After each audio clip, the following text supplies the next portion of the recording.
I have seen folks plant 40 different things in their garden and still end up at the grocery store every single week. And I am going to be straight with you. That is not self-sufficiency. That is a hobby with extra steps. My grandfather raised a family on a garden that was not much bigger than most people's backyards, and he did it by focusing on the crops that actually matter. Not the pretty ones, not the trendy ones, the ones that fill your belly and sit on the shelf all winter. In this video, I am going to show you the 6 most important crops for a truly self-sufficient garden, with the exact varieties I trust and the growing details you need to get it right. And stick around for the bonus tip at the end, because it is the one principle that ties this whole thing together. Let us dig in. First up, and this is the foundation of everything, is potatoes. If I could only grow one crop for the rest of my life, this would be it. Potatoes grow in zones 3 through 10. They yield heavy, they store for months, and they are packed with calories and nutrients that will actually sustain you. My top varieties are Kennebec, Yukon Gold, and Red Pontiac. Kennebec is a storage king that produces big, reliable tubers year after year. Plant seed potatoes 4 inches deep, 12 inches apart, in loose, well-drained soil with full sun.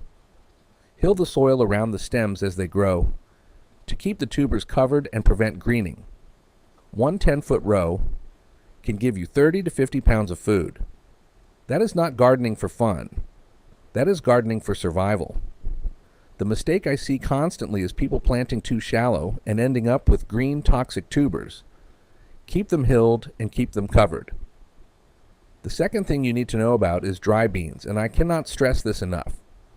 Without a protein source, your garden is incomplete, plain and simple. Dry beans fill that gap better than anything else you can grow.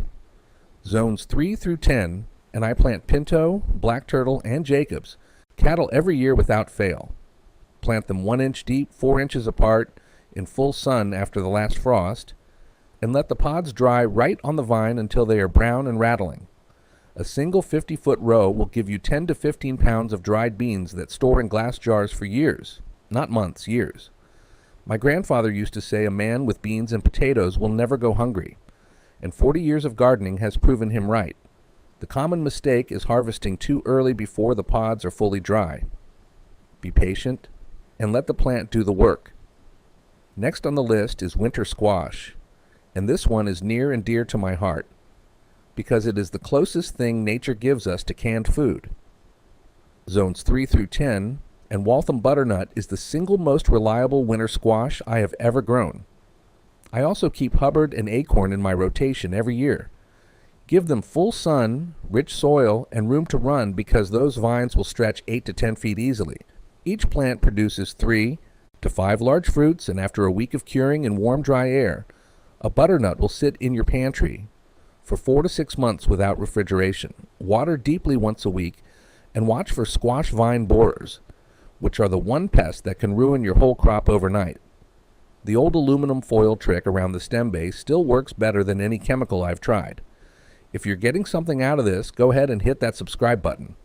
I put out new videos every week with honest, no-nonsense gardening advice. It is free and it means you will not miss the next one. All right, let us keep going. Coming in at number 4 is tomatoes, and there is a good reason every serious gardener grows them. A well-managed tomato patch can give you fresh eating all summer, and enough sauce, salsa, and canned tomatoes to last through winter. Zones 3 through 10, and my picks are Roma for canning, because it is meaty with very little juice. Celebrity for fresh eating, because it resists everything. And Cherokee Purple for flavor that will ruin you for store-bought tomatoes forever. Full sun, 8 hours minimum. Plant them deep with only the top leaves showing, and space them 3 feet apart. Water at the base, never overhead, and be consistent.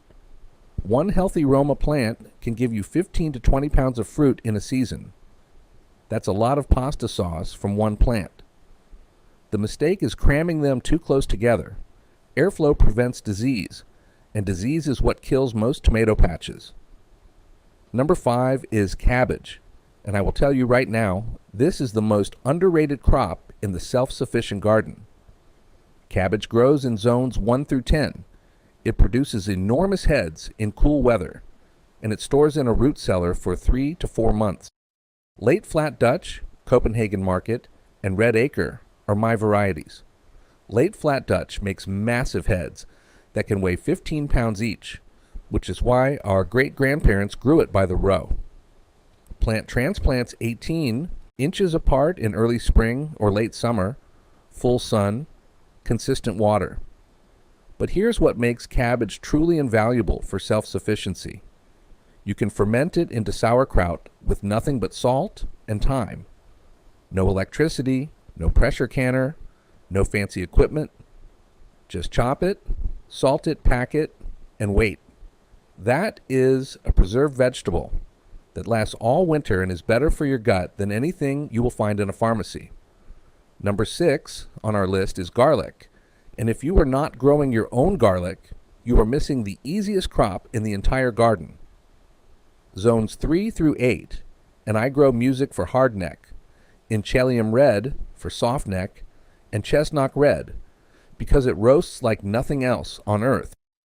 Plant individual cloves 2 inches deep, 6 inches apart, in the fall about 4 to 6 weeks before your first hard frost. Mulch with straw, walk away, and come back in July to the best garlic you have ever tasted. 1 head of garlic gives you 8 to 10 cloves, and each clove becomes a new head. That means you never buy seed garlic again after the first year. It flavors everything. It stores for 6 to 8 months when braided and hung in a dry spot, and it is practically free after your first planting. The only mistake is planting cheap grocery store garlic that has been treated to prevent sprouting. Invest in good seed garlic once, and you are set for life. Now, if you take nothing else from this video, remember this. My grandfather taught me that self-sufficiency is not about growing everything. It is about growing the right things in the right